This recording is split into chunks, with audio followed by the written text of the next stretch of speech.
Saudara, ketegangan antara Iran dan Israel terus meningkat.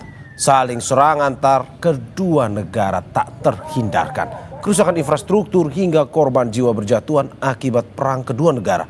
Apa dampak perang antara Iran dan Israel dan apa yang harus dilakukan pemerintah Indonesia menyikapi perang ini? Pagi ini kita akan bahas dengan sejumlah narasumber, di antaranya ada Hisam Sidki, WNI, mahasiswa S2 Ahlul Bait International University di Teheran, Iran. Selamat pagi, Mas Hisam. Mas Hisam, Anda bisa mendengar? Selamat pagi. Oke, selamat pagi waktu Indonesia. Dan juga selain itu juga ada anggota Komisi 1 DPR fraksi PKB Oleh Soleh. Selamat pagi Bang Soleh. Selamat pagi Mas. Dan juga pakar hubungan internasional Unpad Teguh Reza Shah. Selamat pagi Mas Teguh. Selamat pagi, salam dari Bandung. Selamat pagi Bapak-Bapak, terima kasih sudah bergabung di Dialog Sapa Indonesia Pagi. Saya ke Mas Hisam terlebih dahulu. Mas Hisam, bagaimana Anda bisa menceritakan kondisi saat ini di sana yang ingin kita ketahui? Baik. Ya. Sebelumnya mohon maaf juga karena saya sendiri berada di kota Qum, Ya. yang mana kurang lebih sekitar 120 km dari ibu kota Iran, yaitu di Tehran. Teheran, ya. Sejauh ini, ya, sejauh ini yang kami berada di Qum ini, alhamdulillah baik-baik saja. Ya. Bahkan tidak ada yang namanya penyerangan sama sekali.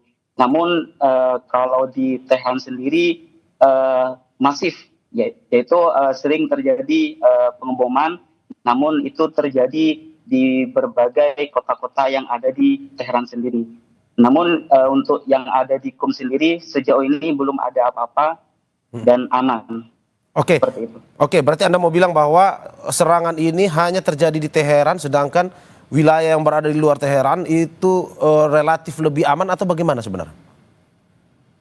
Ya, adapun untuk di provinsi atau bahkan di kota-kota yang lain yang ada di Iran ini juga terjadi penyerangan. Misalnya di Tabriz dan juga di Isfahan atau bahkan di Bandar Abbas itu juga sering terjadi penyerangan. Oke, berarti ada penyerangan lain di luar Teheran ya. Kalau kita mau tahu seberapa dampak kerusakan yang terjadi akibat dari serangan yang dilakukan ini?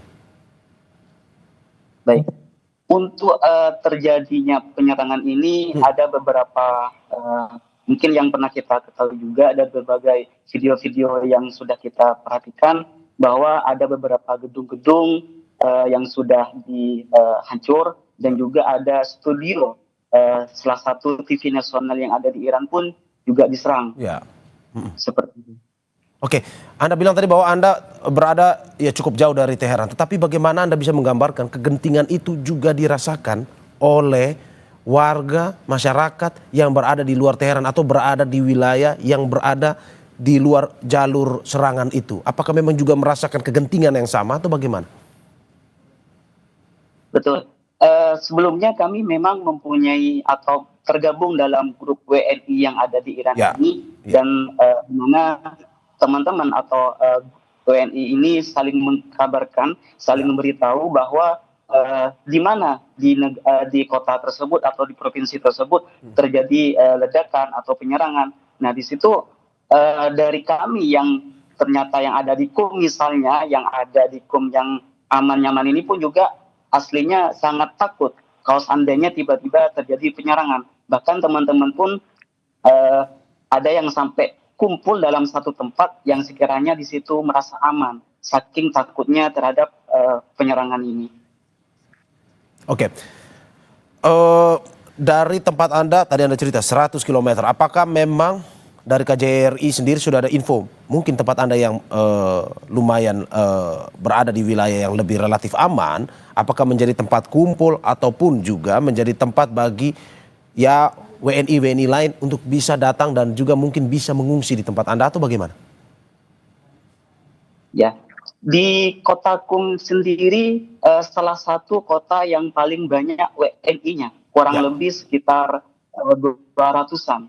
Nah, dari situ pun juga teman-teman pun dari luar, misalnya dari Tehran pun ada yang datang ke Qum untuk merasakan keamanan di sana. Karena memang sejauh ini belum ada penyerangan tersebut. Oke, tapi berarti aktivitas masih berlangsung ya di kota Anda?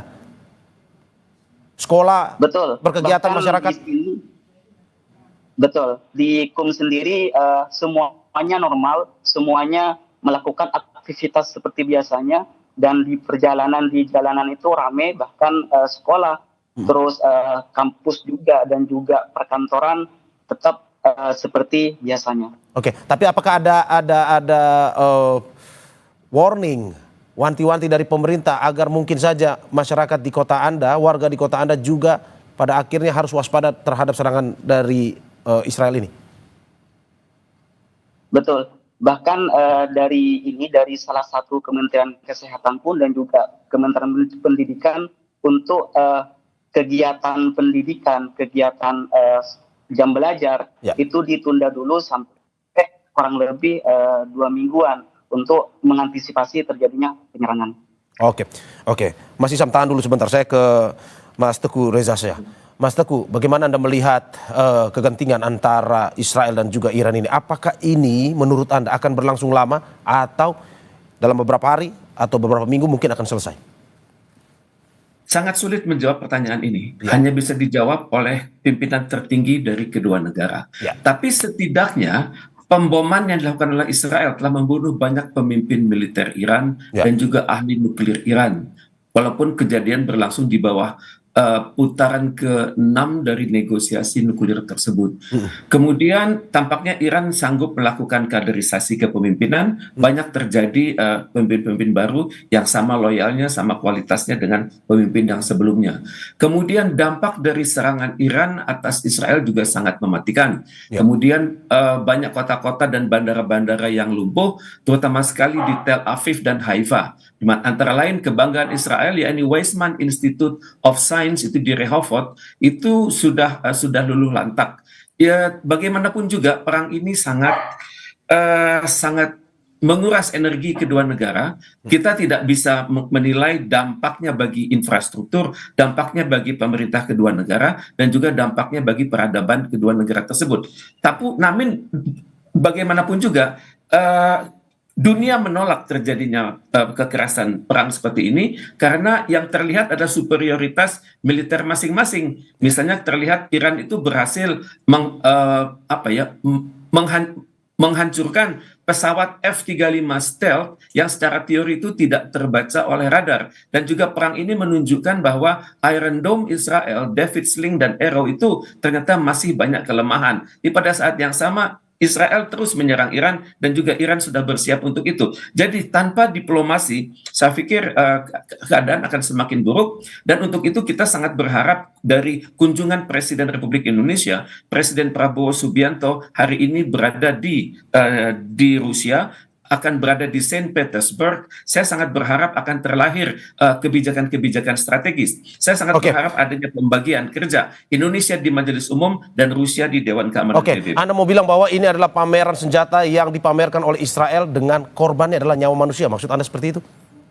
Betul, ini yang terjadi. Ya. Karena dalam perang seperti ini Israel sangat bangga bahwa industri perang dia nomor wahid, walaupun senjata-senjata tersebut adalah buatan Amerika Serikat, kemudian dipraktekkan oleh Israel dan dicicil oleh sebagian negara-negara di Timur Tengah yang lebih takut kepada Iran daripada takut kepada Israel. Oke, kenapa saya tanyakan lama? Kenapa? Karena posisinya adalah Amerika Serikat sendiri dinilai dalam praktik yang dilakukan ini seperti mau membantu Israel dalam perang ini. Menurut Anda, apakah dengan masuknya misalkan Amerika Serikat dalam perang ini, apakah mungkin akan membuat tensi ataupun jangka waktu perang ini lebih lama? Sejak tahun 1948 itu Amerika Serikat itu selalu bersama Israel. Dan bahkan di dalam dialog-dialog di PBB, Majelis Umum maupun Dewan Keamanan, Amerika Serikat selalu berada di sana. Namun yang kali ini membuat Amerika Serikat gentar untuk masuk adalah statement dari Rusia yang mengatakan Amerika Serikat hendaknya menahan diri karena keterlibatan langsung Amerika Serikat akan membuat Rusia juga berkepentingan untuk ikut mendukung Iran. Jadi ini yang dikhawatirkan oleh Amerika Serikat dan juga dunia, karena jangan sampai perkembangan perang ini menjurus menjadi perang dunia ketiga, karena masing-masing pihak konon memiliki senjata nuklir, dan Israel sudah pernah mengancam Mesir bahwa kalau Mesir ikut campur karena wilayah mereka berdekatan, maka Israel tidak akan segan-segan melakukan pemboman atas fasilitas di Bendungan Aswan lewat sebuah bom namanya termonuklir. Jadi ancaman sudah mulai. Oke, Mas Teguh, singkat saja. Ada potensi perang dunia ketiga kalau semua negara ikut campur dalam peperangan ini? Ya, kalau banyak pihak yang terlibat dari dalam dan dari luar kawasan, potensi perang dunia ketiga itu ada. Tapi untuk itu, mumpung belum terjadi, saya sangat berharap negosiasi diplomasi ini berjalan terus. Harapan besar kami pada Indonesia saat ini. Oke, Bang Soleh, saya mau minta pendapat Anda terkait dengan ini. Menurut Anda, dari hasil pengamatan Anda, analisis mungkin juga dengan diskusi di DPR, bagaimana Anda melihat perang ini mungkin berdampak? Ya, kalau kita tidak tahu seberapa lama perang ini, tapi berdampak pada Indonesia sendiri, dan juga apakah menurut Anda ini akan berlangsung lama atau tidak? Pertama, soal timeline perang ini lama atau tidak lama, tentu saya juga sependapat dengan Prof tadi, bahwasanya tensi perang yang hari ini sedang berlangsung antara Iran dan Israel ini cukup memanas, dan saling balas statement untuk menyerang juga tidak henti-hentinya, dan ini bukan mendinginkan, malah saling memanaskan. Nah, oleh sebab itu tentu ini dampaknya ini terhadap seluruh dunia rasa-rasanya, dan Indonesia ini juga sangat terdampak sekali. Terutama pertama soal harga minyak, mungkin harga minyak akan melonjak, kemudian guncangan pasar keuangan global juga akan mengguncang, inflasi terhadap cadangan juga akan sangat berpengaruh, dan rantai pasok kebutuhan-kebutuhan yang sifatnya global dan kita juga sifatnya yang dibutuhkan dari luar negeri juga, ini juga akan terkuras atau terhalang oleh situasi dan keadaan. Nah, oleh sebab itu tentu ini semua elemen bangsa dan tentunya dunia, dan paling pokok adalah negara-negara Islam harus bersatu padu bersatu bagaimana diplomasi di tingkat dunia, terutama di PBB, bisa menekan daripada kedua negara, terutama menekan Israel itu sendiri, di mana Israel bayang-bayang Amerika, yang selalu di belakangnya adalah Amerika, sementara Amerika juga memasang dua kaki dalam perang ini. Nah, tentu ini juga harus ada tekanan kuat kepada Amerika, karena pada dasarnya yang bisa menekan Israel ini hanya Amerika. Kalau Israel bisa ditekan oleh Amerika, maka insya Allah ta'ala ini perang juga tidak akan terlalu lama, dan dampak sosial, ekonomi, dan yang lain-lain di dunia ini ya mudah-mudahan bisa secepatnya pulih kembali. Oke, berarti Bang Soleh, menurut Anda Presiden Prabowo harus bisa negosiasi sebenarnya ke Amerika sebenarnya ya, untuk bisa menghentikan perang ini? Ya, seperti itu. Karena memang Amerika dengan Israel ini kan tidak bisa dipisahkan. Kepentingan Amerika juga ada, kepentingan Israel. Israel juga sama memiliki kepentingan yang sama. Di mana dalam puluhan tahun akhir ini pendapat-pendapat Amerika ini selalu membela dan melindungi Israel. Nah, oleh sebab itu, menurut hemat kami bahwa yang bisa menghentikan tentang perang ini adalah Amerika, untuk menekan Israel supaya mau untuk bisa melakukan gencatan senjata. Oke, sebelum saya masuk ke dampak untuk negeri kita sendiri, untuk Indonesia terkait dengan perang ini, saya mau nanya ke Mas Hisam Sidki lagi. Mas Hisam, bagaimana protokol di sana terkait dengan konflik ini? Apakah sama seperti protokol bencana? Misalkan pemerintah menyiapkan sejumlah tempat pengungsian bagi warga Teheran misalkan, atau ini seperti apa situasi di sana? Ya, dari KBRI sendiri sudah menghimbau terhadap WNI yang ada di Iran, Ya. khususnya yang terdampak untuk melakukan evakuasi. Ya. Di mana di evakuasi di sini berada di gedung KBRI itu sendiri. Namun KBRI pun juga memberikan wewenang terhadap WNI-nya barangkali yang tidak ingin dievakuasi atau mungkin ingin tetap di Iran misalnya, KBRI pun juga memberikan wewenang terhadap WNI tersebut. Namun dari dari KBRI sendiri sangat-sangat menghimbau untuk bergabung dalam satu tempat evakuasi. Oke, dari KBRI sendiri ada pembahasan atau mungkin juga di grup-grup chat WNI, apakah ada pembahasan terkait dengan bagaimana soal pasokan makanan, logistik untuk mereka yang mengungsi atau bagaimana?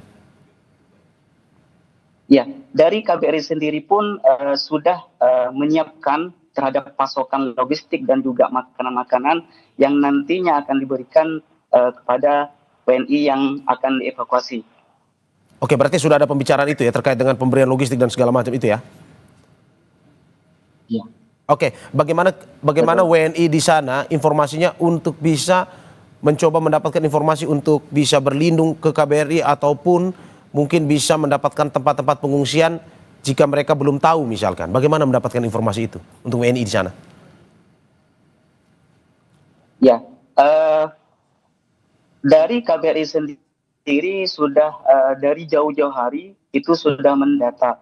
Misalnya pada waktu terjadinya perangan atau terjadinya penyerangan pas awal-awal tahun 2024 itu, dari situ pun juga KBRI sudah memberikan lapor diri namanya, link yang sekiranya untuk mendata WNI yang ada di Iran yang nantinya akan dihubungin melalui link itu. Dan juga dimasifkan kembali pada baru-baru ini, pada penyerangan kali ini, yang sekiranya teman-teman atau WNI itu sendiri tidak mengetahui, bisa dari temannya yang sudah tergabung dalam grup WNI tersebut. Dari situlah teman-teman atau WNI yang tidak tahu akan mengetahuinya. Oke, saya ke Mas Teguh Reza. Mas Teguh, bagaimana tadi Bang Soleh sudah menyebutkan bahwa dampak langsung bisa dirasakan oleh Indonesia. Seperti tahun 2024, Israel-Iran pernah memanas, rupiah melemah, inflasi pun meningkat. Menurut Anda akan terjadi pada tahun ini di tengah konflik yang terjadi antara Israel-Iran? Tapi sebelum Anda menjawab, kita saksikan jeda berikut.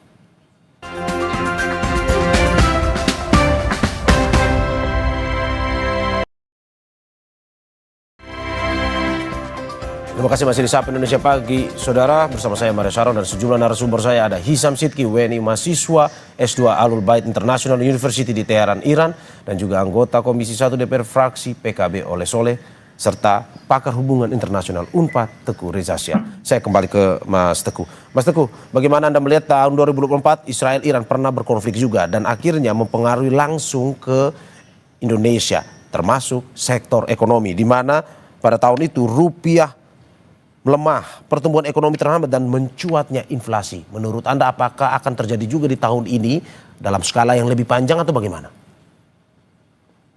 Saya sangat berharap ya, dalam keadaan seperti ini kita benar-benar membuktikan kemampuan kita meningkatkan kualitas ketahanan nasional, terutama sekali ketahanan energi dan ketahanan pangan, sehingga ketegangan yang terjadi di Timur Tengah ini tidak berdampak signifikan pada Indonesia. Tentunya kita juga harus berpikir ya, dalam kondisi di mana ekonomi melemah, di mana masyarakat semakin banyak yang terpinggirkan, maka yang berlaku adalah hungry men are angry men. Jadi masyarakat akan cenderung cepat marah, dan untuk itu pemerintah hendaknya secara sangat berhati-hati dalam memonitor pergerakan hoax, pergerakan informasi yang seringkali mereka mencoba mempengaruhi masyarakat Indonesia untuk berpihak pada salah satu aktor dan kemudian menistakan aktor yang lain dan terlibat dalam berbagai aksi kekerasan. Dan untuk itu pemerintah hendaknya sangat berhati-hati, misalnya menyalurkan bantuan secara tepat guna UMKM penting, kemudian BLT itu penting, kemudian juga informasi publik itu sangat penting. Sehingga dengan demikian kita dan masyarakat umumnya berada pada satu frekuensi, yakni mengupayakan perdamaian dunia sebagaimana diamanahkan oleh Konstitusi Indonesia.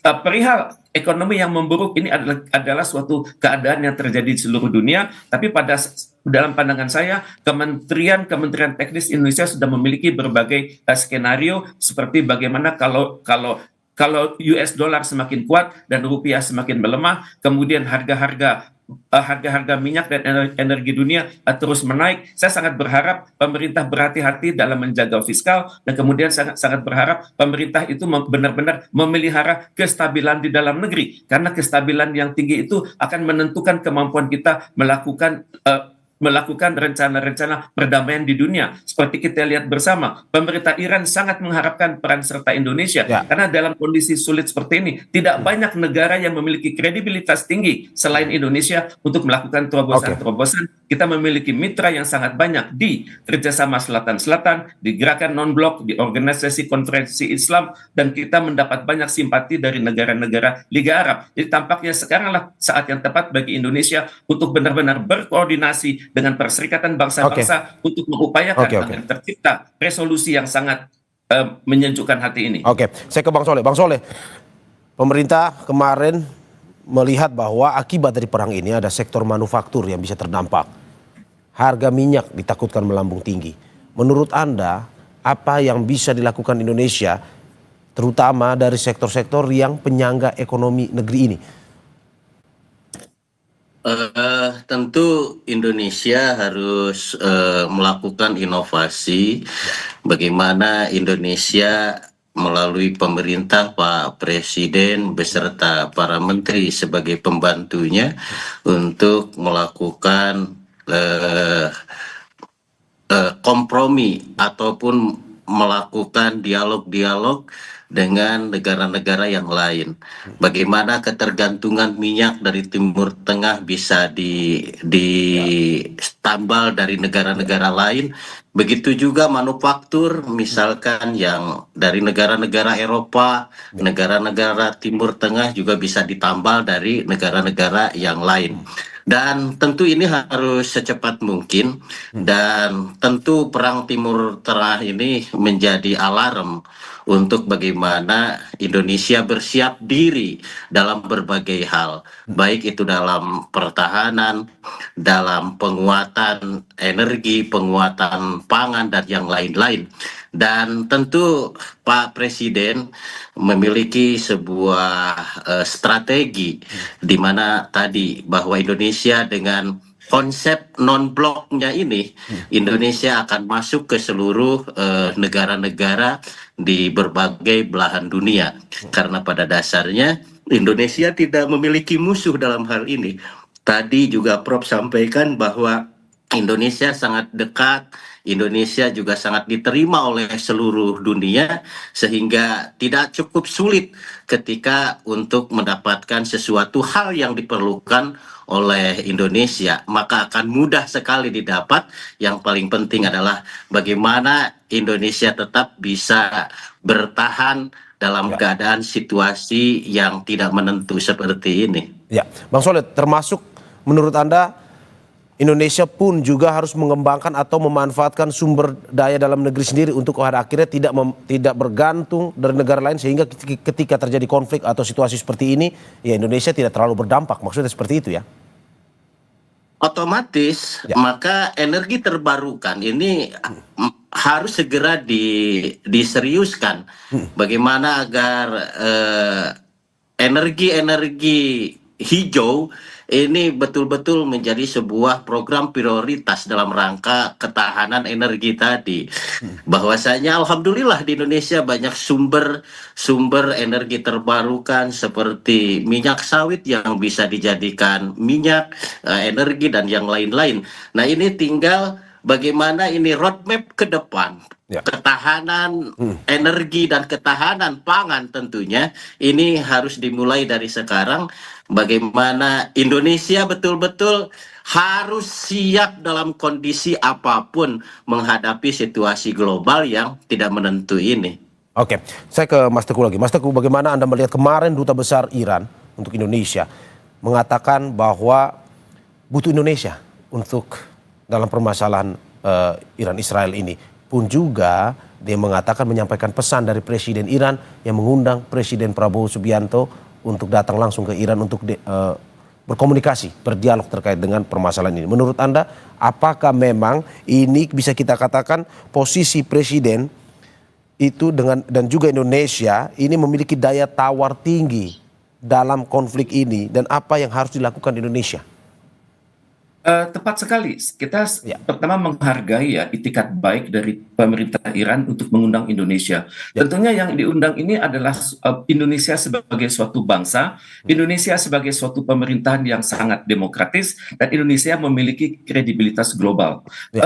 Tentunya mereka juga melihat ya bahwa bersama Indonesia itu ada banyak negara-negara cinta damai yang lain yang saat ini merupakan mayoritas di Majelis Umum PBB. Jadi kalau terjadi suatu resolusi Indonesia itu selalu di sana, dan pimpinan Iran itu sangat objektif. Mereka melihatnya Indonesia bukannya negara-negara manapun di dunia, karena mereka sadar akan kekuatan diplomasi Indonesia dan juga akan kuatnya pesona Indonesia untuk mengajak aktor-aktor internasional untuk bersatu. Dan untuk itu kan tentunya Presiden Prabowo ini harus mendapat dukungan publik dari masyarakatnya sendiri. Itu yang pertama. Dan yang kedua adalah pada saat nanti kita berdialog dengan Presiden Vladimir Putin, saya sangat berharap adanya pembagian kerja yang sangat tepat. Indonesia optimal di Majelis Umum PBB dan Rusia optimal di Dewan Keamanan PBB. Tapi tentunya hal ini juga harus dikonsultasikan dengan Sekjen PBB. Jangan sampai ide-ide yang sudah baik ini nanti dipertanyakan lagi oleh masyarakat dunia. Kemudian pada saat yang sama, Presiden Indonesia hendaknya melanjutkan komunikasinya dengan Presiden Donald Trump. Beberapa bulan silam kontak mereka adalah 2 menit 50 detik. Dan kami sangat berharap kontak selanjutnya akan lebih lama dan menyangkut substansi. Misalnya bagaimana caranya menekan Israel, pertama, dan kedua bagaimana caranya mengajak negara-negara Arab itu untuk lebih suportif. Selama ini banyak negara-negara di Timur Tengah yang bermain di dua kaki. Mereka lebih takut kepada Israel daripada Iran. Mas Teguh, to the point. Kepada Iran daripada kepada Israel. Mas Teguh, to the point saja. Dalam arti Indonesia tetap non-blok atau mendukung Iran sebenarnya? Tidak. Kita non-blok, tapi kita proaktif untuk perdamaian dunia, dan kita bersahabat dengan Iran dan tetap menjaga jarak dengan Israel. Bang Soleh, tanggapan Anda? Ya, kita percayalah Pak Prabowo mampu melakukan diplomasi dengan pemimpin-pemimpin dunia. Terbukti beberapa hari yang lalu Amerika juga menelepon Pak Prabowo. Artinya bahwa dunia sedang memperhitungkan Indonesia. Selain daripada itu, Indonesia juga memiliki potensi di mana negara muslimnya juga cukup banyak, terbesar daripada di dunia ini. Nah, sehingga organisasi OKI ini juga bisa dimaksimalkan. Yang paling pokok adalah Indonesia ini kan ya tadi dengan konsep bebas aktif, menjaga perdamaian, saya rasa menjaga perdamaian tanpa bermusuhan, tanpa memblok Irak maupun memblok juga Israel, tentu ini juga bagian daripada strategi yang akan dibawa oleh Pak Prabowo. Yang paling pokok adalah bagaimana perdamaian dunia ini bisa tercipta, perang bisa selesai, sehingga dunia bisa damai kembali. Berarti menurut Anda, seperti yang dikatakan oleh Mas Teguh tadi, Indonesia tetap non-blok, tetapi negosiasi terus dilakukan antara Israel dan Iran, atau bagaimana? Kalau Bang Soleh, apakah Indonesia harus dukung Iran aja ini? Saya rasa menjaga jarak dengan Israel menjadi sebuah penting, karena memang dunia juga sedang menyoroti bagaimana kejahatan Israel ini yang amat sangat luar biasa. Dan kita juga tidak bisa mendukung full 100% terhadap Iran, karena kita juga terbatas dengan politik luar negeri kita, bahwa politik luar negeri kita adalah non-blok. Yang harus kita dukung tadi, bahwa bagaimana supporting kepada Pak Presiden yang hari ini sedang lawatan ke Rusia, kita harus dukung 100%. Ya. Bagaimana mereka mampu menghasilkan solusi-solusi terbaik demi perdamaian di Timur Tengah itu sendiri. Oke, saya kembali ke Mas Teguh. Mas Teguh, bagaimana Anda melihat, saya mau minta tanggapan Anda terkait dengan ini pemerintah Iran terbaru akhirnya mengumumkan rencana keluar dari perjanjian penyebaran dan pelucutan senjata nuklir atau NPT. Akan seperti apa ini ke depan? Apakah memang saling jual beli serangan dengan pada akhirnya ini menggunakan tenaga senjata nuklir ke depan ini, ataukah memang mungkin ini hanya ancaman-ancaman pada akhirnya untuk bisa ya sudah ini selesailah daripada kegentingan ataupun destruktifnya makin meluas? Terima kasih. Banyak pendapat soal ini di dunia ya. Ya. Pendapat satu mengatakan Iran melunak dengan Amerika Serikat untuk sama-sama setuju bahwa nuklir Iran ke depannya adalah untuk tujuan damai. Dalam hal ini untuk tujuan kesehatan, tujuan transportasi, dan tujuan pertanian dan juga tujuan energi. Tapi pada saat yang sama, kedekatan Amerika Serikat dengan Iran ini untuk soal nuklir dianggap oleh Israel itu mencederai persaudaraan yang ada antara Israel dengan Amerika Serikat dan juga Amerika Serikat dengan negara-negara Uni Eropa. Karena itu Israel langsung melakukan istilahnya itu preemptive strike atau serangan pendadakan. Maksudnya untuk mencegah Iran berkembang lebih lanjut. Dan Israel memang terbiasa main serang seperti ini. Misalnya mereka pernah menyerang instalasi di Irak tahun 82 lalu, instalasi Osirak yang sebenarnya merupakan instalasi nuklir untuk tujuan damai. Dan sekarang kalau kita berbicara soal perundingan nuklir yang ada, Iran sudah tidak percaya pada kekuatan manapun karena bagi mereka Israel dan Amerika Serikat itu adalah sama. Kalau bernegosiasi mereka itu bohong, kalau terikat dalam perjanjian mereka akan ingkar atau khianat, dan kalau terlibat dalam kerjasama mereka akan menggunting dalam lipatan. Dan untuk itu saya pikir Iran hanya bisa mengandalkan Indonesia untuk menjadi pembawa suara Iran ke dunia, bahwa Iran adalah negara yang damai, Iran menghendaki perdamaian, dan Iran mengharapkan gencatan senjata itu segera. Dan untuk itu dunia hendaknya menghargai sebuah Iran yang mandiri dan membawa marwah dari ideologi Islam Syiah tersebut. Dan untuk itu saya sangat berharap Presiden Prabowo sangat berhati-hati dalam hal ini. Kita dekat dengan Iran, tapi kita juga dekat dengan perdamaian. Dan untuk itu kita tetap mengusahakan menjaga jarak dengan Israel. Dan untuk itu kita teringat pada harapan Bung Karno pada tahun 60 silam di PBB dengan pidato beliau yang berjudul To Build the World Anew, bahwa suatu perdamaian dunia itu hanya bisa berjalan baik kalau dunia ini lebih adil, kalau Dewan Keamanan PBB itu direstrukturisasi dengan membawa negara-negara baru berdasarkan peradaban dunia, berdasarkan luas wilayah, berdasarkan jumlah penduduk, dan Indonesia hendaknya berada di situ. Saya kembali ke Mas Hisam Sidki. Tadi sepertinya ada permasalahan komunikasi sehingga terputus. Mas Hisam, dari kedubes di sana apakah ada rencana dipulangkan untuk WNI ataupun mahasiswa ataupun WNI yang ingin balik ke Indonesia atau bagaimana? Ya, KBRI sudah menyediakan tempat, menyediakan evakuasi, dan nantinya dari Indonesia pun akan menjemputnya, sudah disiapkan.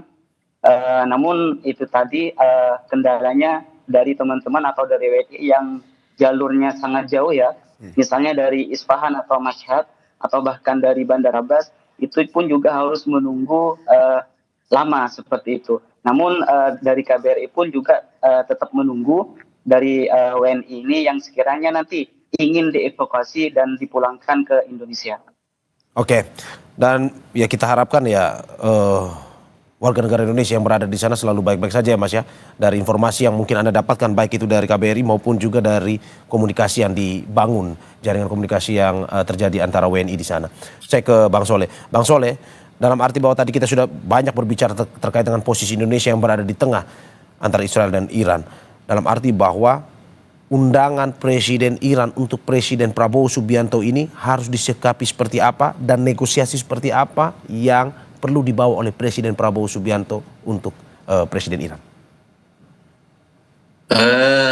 Tentu kita menghormati dan mengapresiasi terhadap pemerintah Iran yang memposisikan Indonesia sebagai garda terdepan bagi negara Iran untuk menuju perdamaian. Dan tentunya Pak Presiden harus menerima mandat ini ya, menerima mandat ini dari Iran untuk dibawa kepada PBB dan juga negosiasi dengan Israel, juga tentunya ini juga harus pelibatan daripada Amerika itu sendiri. Mudah-mudahan ini menjadi solusi terbaik karena memang Indonesia tidak punya peristiwa ataupun sejarah yang bisa melukai negara-negara di Timur Tengah maupun negara-negara yang ada di Eropa. Nah, oleh sebab itu intervensi Indonesia dengan konsep non-blok ini, rasa-rasanya tadi saya sependapat dengan Prof akan lebih diterima oleh seluruh pimpinan dunia, dan nyaris di PBB kita juga di Majelis PBB sudah banyak perundingan-perundingan yang dihasilkan untuk perdamaian dunia itu sendiri. Oleh sebab itu, ya rakyat Indonesia berharap pada Pak Presiden bahwa kepercayaan Iran ini harus diambil dan dijadikan sebagai momentum bahwa Indonesia mampu untuk menegosiasikan, menghentikan perang yang ada di Timur Tengah. Oke, saya ke Mas Teguh. Mas Teguh, bagaimana Anda melihat seperti yang dikatakan Bang Soleh, momentum bagi Presiden Prabowo untuk melihat undangan hubungan baik antara Presiden Iran dan juga Indonesia, dan apa negosiasi diplomasi seperti apa yang perlu dibawa oleh Presiden Prabowo untuk bisa pada akhirnya menghentikan konflik kedua negara ini? Saya pikir kedatangan Presiden Prabowo ke Iran itu akan sangat berarti ya bagi perdamaian dunia, di mana beliau bukan hanya datang dengan ide, tapi datang dengan kredibilitas dan datang dengan bukti sejarah. Kesetiaan kita pada perdamaian dunia itu sudah teruji lewat konferensi Asia Afrika tahun 1955. Dan sejak itu kita selalu menjadi negara yang penengah, negara yang benar-benar menyejukkan, negara yang taat pada hukum internasional, negara yang setia pada etika internasional, dan tidak pernah mengkritik, tidak pernah memperburuk status suatu negara dalam berbagai forum internasional. Diplomasi Indonesia sudah teruji di Majelis Umum PBB dan juga sudah teruji saat kita menjadi anggota tidak tetap Dewan Keamanan PBB. Jadi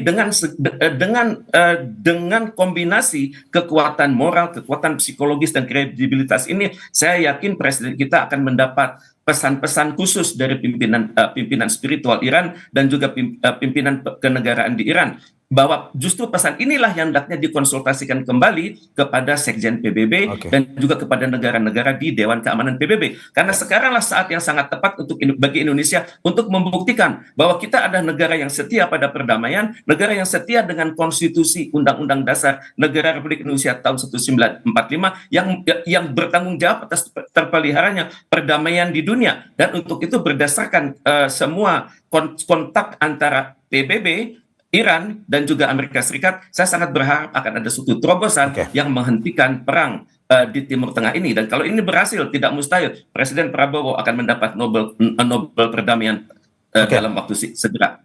Oke, saya tutup dari Mas Hisam Sidki. Mas Hisam, bagaimana Anda melihat harapan publik, harapan WNI di sana terhadap Presiden Prabowo Subianto jika pada akhirnya dipercaya untuk bisa menjadi negosiator, untuk bisa menghentikan, mendamaikan kedua negara ini ataupun menghentikan perang ini? Baik, kami dari mahasiswa khususnya dan juga teman-teman dari WNI sangat berharap Pak Prabowo ini bisa mendamaikan atau memberikan sumbangsi yang baiklah terhadap Iran, yang sekiranya nanti kami dari pelajar ini bisa melanjutkan studi kami, dan juga kepada WNI yang sudah lama di Iran bisa melaksanakan aktivitasnya kembali. Karena memang dari saya pribadi pun juga sangat menginginkan studi kami itu terus berlanjut, terus sampai selesai. Oleh karena itu kami dari pelajar dan juga dari WNI yang lain berharap kepada Presiden kita Pak Prabowo ini yang sekiranya nanti memberikan memberikan kedamaian, Ya. memberikan sumbangsi baik terhadap Iran dan bisa menghentikan yang namanya perang ini. Oke, terima kasih Bapak-Bapak atas apa yang disampaikan pada hari ini. Semoga bisa memberikan pencerahan baru kepada terutama pemerintah kita bagaimana bisa menyikapi konflik antara Iran dan Israel dan juga berdampak ya pada akhirnya lebih baik lagi lah.